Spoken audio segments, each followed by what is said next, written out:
नमस्कार, न्यूज फोर्नेशन देख रहे हैं और मैं आपके साथ रंजन सिंह। आपको बता दें, कॉमन सिविल कोड को लेकर भारतीय जनता पार्टी ये दावा कर रही है कि बिहार में भी ये लागू होगा। जनता दल यूनाइटेड का भी कहना है कि ये फिलहाल अभी इस पर हम कुछ नहीं कहेंगे, लेकिन जब वक्त आएगा तो बात करेंगे। लेकिन अभी हम बात करने के लिए मौजूद हैं आरजेडी के वरिष्ठ नेता और प्रदेश अध्यक्ष जगदानंद सिंह के साथ। उनसे जानते हैं कि आखिरकार ये कॉमन सिविल कोड है क्या और क्यों भाजपा ये लाना चाहती है। सर, ये कॉमन सिविल कोड क्या है और क्यों भाजपा लाना चाहती है? किसको? कॉमन सिविल कोड को। इसके सिवा उसकी जिम्मे में काम क्या है? कॉमन सिविल कोड, हिंदू मुसलमान, अजान की बंदी, 3 तलाक। एक सवाल का जरा दिमाग में लाओ, यह एक समूह और वर्ग को क्यों उत्प्रेरित कर रहा है? वो तो एक संयमित लोग हैं जो भारत राष्ट्र के प्रति उन लोग का प्रेम है।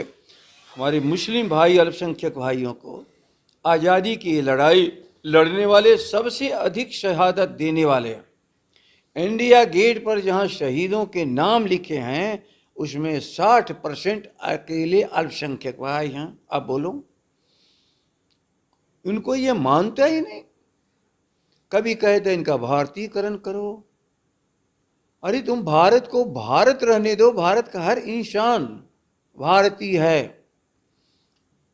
लेकिन कोई ऐसा काम मत करो, वो भी शासन में बैठा हुआ आदमी दिल्ली का, जो कहीं पर भाईचारे में कोई संकट हो तो संकट को हटा करके और सबकी रक्षा किया जाए, ये तो काम नहीं कर रहे हैं। कभी संतों के द्वारा कुछ कहलवाया जाएगा, कभी ये जो उनके सर संचालक हैं भागवत साहब, उनके मुंह से कहवाया जाएगा। कभी ये उन्मादी जो बच्चे बनाए जा रहे हैं, ये कल कितने संकट बनेंगे भारत के, इन सबों को कल्पना ही नहीं है। अनुशासित नौजवान कल फौज में जाएगा, ख्याल कर लो। वही अनुशासित आदमी देश चलाने में, समाज चलाने में कल योगदान करेगा। वही प्रशासनिक पदाधिकारी कल बनेगा।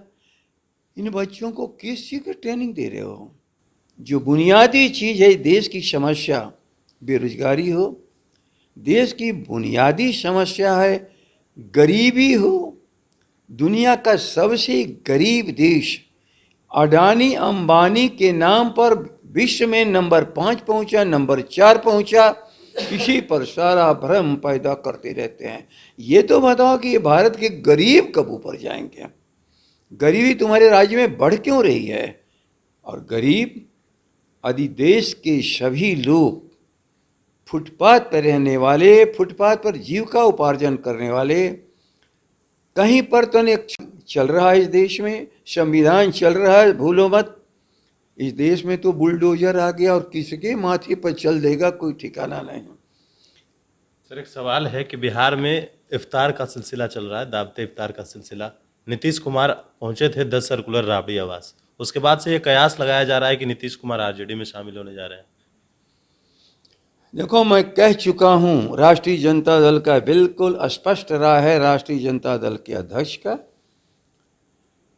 यदि तुमको यहाँ आने की समाजवादी आंदोलन के प्रति जरा भी वफादारी बची हो तो नौजवान तेजस्वी को मुख्यमंत्री मान करके और अपनी पूरी पार्टी को मर्ज कर दो। समाजवादी पार्टी एक है, हो जाने दो। क्योंकि दंगाइयों को, ये जो उन्मादी हैं उनको, उसको तो सबसे आगे बढ़ाने में काम किया बिहार में, और बिहार के द्वारा जो पूरे देश में एक लगाता था ब्रेक, उस ब्रेक ही को खत्म कर दिया। इसलिए कहा गया है कि ये पद कोई खाली यहाँ नहीं है, कोई रिक्ति नहीं है, लेकिन फिर भी वह एक कार्यकर्ता, एक सहयोगी बन के आना चाहे लालू जी का, तो क्या एतराज किसी को हो सकता है? सर, आप कार्यकर्ता की बात कर रहे हैं, कार्यकर्ता से ही जुड़ा हुआ एक सवाल है। एक कार्यकर्ता ने शिकायत किया आरजेडी के बड़े नेता के ऊपर, क्या आपने उसके ऊपर कोई एक्शन लिया? देखो, हर चीज अपने समय पर होता है, और हमारा संविधान हम सबों से ऊपर है। वो जितनी इजाज़त देता है उतना ही कोई भी राष्ट्रीय जनता दल का पदधारक काम करता है। न हम लालू जी के काम में हस्तक्षेप करते हैं, लेकिन जो उनका नीतियों को तय कर देता है राष्ट्रीय परिषद, उसके तहत जो संविधान हम लोग को दिया है वह मार्गदर्शक है। लगातार उसकी हम लोग अवहेलना नहीं करने देते किसी को। तो आखिरकार उन पर कार्रवाई कौन करेंगे, किस पर? जिनके प्रति कंप्लेन किया गया है आरजेडी के कार्यकर्ताओं के द्वारा, तेज कौन प्रताप यादव के द्वारा? कौन करेगा? ये आज की बात, कल की बात आज हम किस तरह से हम बताते हैं। मैं भविष्य वक्ता नहीं हूँ, लेकिन यह जरूर है कि सभी को अपने को सीमा में रखना चाहिए। ऐसा ही लालू जी कहते हैं, तेजस्वी जी चाहते हैं और मैं भी कहता हूँ। राष्ट्रीय जनता दल सबों के लिए है। मान मर्यादा के सब ईश्वर रहे। मैं सबसे बड़ा दुखी हूँ कि एक नौजवान कल जो भविष्य में हमारी पार्टी का कोई बड़ा ओहदेदार भी हो सकता था, उस पर हाथ उठा दिया गया। सर एक आखिरी सवाल, लालू यादव को बेल मिल चुका है, कब तक वो पटना आएंगे? कौन? लालू जी को बेल मिल चुका जो है। ऐसी हमारी उनसे बात है, 30 तक उनके आने की आशा है। 30 तक सब क्रिया यदि पूरी हो गई तो 30 को आ जाए। 5 तारीख को जो कार्यक्रम हो रहे हैं उसमें वो शिरकत कर सकते हैं। कौन कार्यक्रम? जो सरकार का रिपोर्ट कार्ड सौंपा जा रहा है 5 तारीख को, हाँ, तो उसमें लालू यादव रहेंगे। यदि इन सबों ने कोई षड्यंत्र नहीं किया तो रहेंगे। लेकिन षड्यंत्रकारियों से एक बताओ, भविष्य की क्या उनकी कदम होंगे, वो षड्यंत्रकारी जानते हैं, हम लोग तो नहीं जानते। चलिए, बिल्कुल। तो हमारे साथ आरजेडी के वरिष्ठ नेता और आरजेडी के प्रदेश अध्यक्ष जगदानंद सिंह थे। कई ऐसे सवाल थे जो लोगों के मन में चल रहे थे और वही सवालों के जवाब हमने इनसे लिए हैं।